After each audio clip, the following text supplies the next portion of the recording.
భారత రాజ్యాంగ నిర్మాత డాక్టర్ బిఆర్ అంబేద్కర్ ఆశయాలు సిద్ధాంతాలకు అనుగుణంగా వైసీపీ ప్రభుత్వం ఎన్నో సంక్షేమ పథకాలను అమలు చేసిందని వైసీపీ కాకినాడ జిల్లా అధ్యక్షులు కురసాల కన్నబాబు పేర్కొన్నారు. కాకినాడ రమణయ్యపేట వైద్యనగర్ లో గల కాకినాడ జిల్లా వైసీపీ కార్యాలయంలో భారత రాజ్యాంగ నిర్మాత డాక్టర్ బిఆర్ అంబేద్కర్ వర్ధంతి కార్యక్రమం జరిగింది. ఈ సందర్భంగా డాక్టర్ బిఆర్ అంబేద్కర్ చిత్రపటం వద్ద వైసీపీ జిల్లా అధ్యక్షులు మాజీ మంత్రి కురసాల కన్నబాబు, పార్టీ నాయకులు కురసాల సత్యనారాయణ, వైసీపీ నాయకులు, కార్యకర్తలు పుష్పాంజలిని ఘటించి నివాళులర్పించారు. ఈ సందర్భంగా కురసాల కన్నబాబు మాట్లాడుతూ బిఆర్ అంబేద్కర్ ఆశయాలు సిద్ధాంతాలకు అనుగుణంగా దళితులకు ఎన్నో సంక్షేమ పథకాలను అమలు చేసిన ఘనత వైఎస్ జగన్ కి దక్కుతుందన్నారు. ఈ కార్యక్రమంలో ఎంపీపీ బందిలి విరీషా సత్యబాబు, చిల్లి దేవరాజు, బాలి భువనేశ్వరి, మూకా కృష్ణంరాజు, జాషువా గిరి, తర్లంపూడి నాని, ధర్మారావు, మద్దూరి భాస్కర్, కొత్తారావి, గొడత సూర్యప్రకాష్, నామాడి సత్యనారాయణ, కొల్లుబోయిన భవానీ, వైఎస్ఆర్ రాజు, నల్లి వెంకటరమణ, నేరేడిమిల్లి రాజు, గణేష్ రాజు, వైసీపీ నాయకులు, కార్యకర్తలు పాల్గొన్నారు.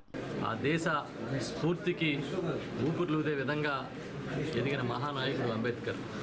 ఆయన స్ఫూర్తితో మనం అందరం కూడా ముందుకు కదలాలని, ఆయన స్ఫూర్తితో భవిష్యత్ తరాలని తీర్చిదిద్దాలని నేను మనస్ఫూర్తిగా కోరుకుంటూ ఉన్నాను. ఈరోజు నాతో పాటు మా నాయకులు దాదాపుగా మా పార్టీలోని ముఖ్య ఎస్సీ నాయకులందరూ, అదేవిధంగా ఎస్సీ, బీసీ, ఇతర వర్గాలకు చెందిన నాయకులందరూ కూడా పాల్గొనడం జరిగింది. చాలా సంతోషం. ఎందుకంటే అంబేద్కర్ అనేటప్పటికీ ప్రతి ఒక్కరూ కూడా చాలా ఉత్సాహంగా ఈరోజు ఆయనకి జయంతి నాడు కానీ, వర్ధంతి నాడు కానీ నివాళులు అర్పించడానికి ముందుకు రావడం, వారి స్ఫూర్తి అందుకుని ముందుకు వచ్చినట్టుగానే భావిస్తూ ఇక్కడికి వచ్చిన నాయకులందరికీ ప్రతి ఒక్కరికి పేరు పేరున, అందరూ చాలామంది ఉన్నారు కాబట్టి పేర్లు చెప్పట్లేదు, అందరికీ పేరు పేరున మనస్ఫూర్తిగా కృతజ్ఞతలు తెలియజేసుకుంటాం. ఈరోజు డాక్టర్ బిఆర్ అంబేద్కర్ని కోల్పోవడం మా దళిత జాతి యొక్క దురదృష్టం.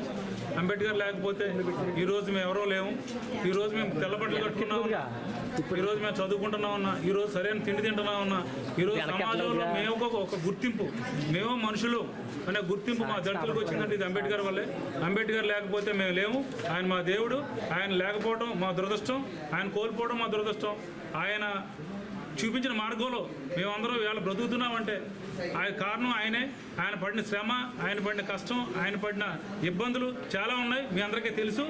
కానీ ఆ ఇబ్బందులు పడుతూనే ఆయన పిల్లలను కోల్పోతూ, వాళ్ళ భార్య కూడా న్యాయం చేయలేకపోయినప్పటికీ కూడా మా కోసం, మా దళిత జాతి కోసం ఆయన చేసిన కృషిని మేము ఎప్పటికీ మరవలేం. ఆయనకి ఎప్పటికీ మేము కృతజ్ఞతగానే ఉంటాం. ఆయనకి ఎప్పుడు మేము రుణపడి ఉంటామని తెలుసుకుంటున్నాం. చంద్రబాబు గారు, అలాగే కురసాల సత్యనారాయణ గారు, మేమందరం కూడా ఈరోజు డాక్టర్ బిఆర్ అంబేద్కర్ కార్యాలయం విగ్రహానికి పూలమాల వేసి ధన్యవాదాలు అర్పించడం జరిగింది. ఈరోజు ఈ భారతదేశంలో మన అందరం కూడా స్వతంత్రంగా మన హక్కుగా మనం జీవిస్తున్నామంటే దానికి కేవలం డాక్టర్ బిఆర్ అంబేద్కర్ పెట్టిన భిక్షని భావిస్తున్నానండి.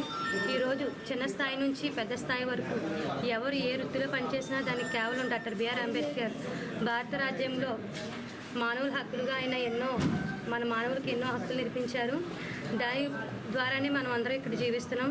ఎవరు ఏ స్థాయిలో ఉన్నా దానికి కారణం డాక్టర్ బిఆర్ అంబేద్కర్ అని మనం అందరూ గుర్తుంచుకోవాలి. ఆయన నడిచిన మార్గంలో మనం అందరం నడిచి మన భావితరాలకు ఆయన బాటను గురించి చెప్తూ, ఇంకా ఆయన చెప్పిన అనేక మాటలు స్ఫూర్తిగా మనం నిలుపుకుంటూ మనం అందరం కూడా భారతదేశాన్ని గౌరవించి మనంత భాగంగా మన భారతదేశాన్ని అందరం కాపాడుకొని కోరుకుంటూ ఈ అవకాశం ఇచ్చిన పెద్దలందరికీ ధన్యవాదాలు.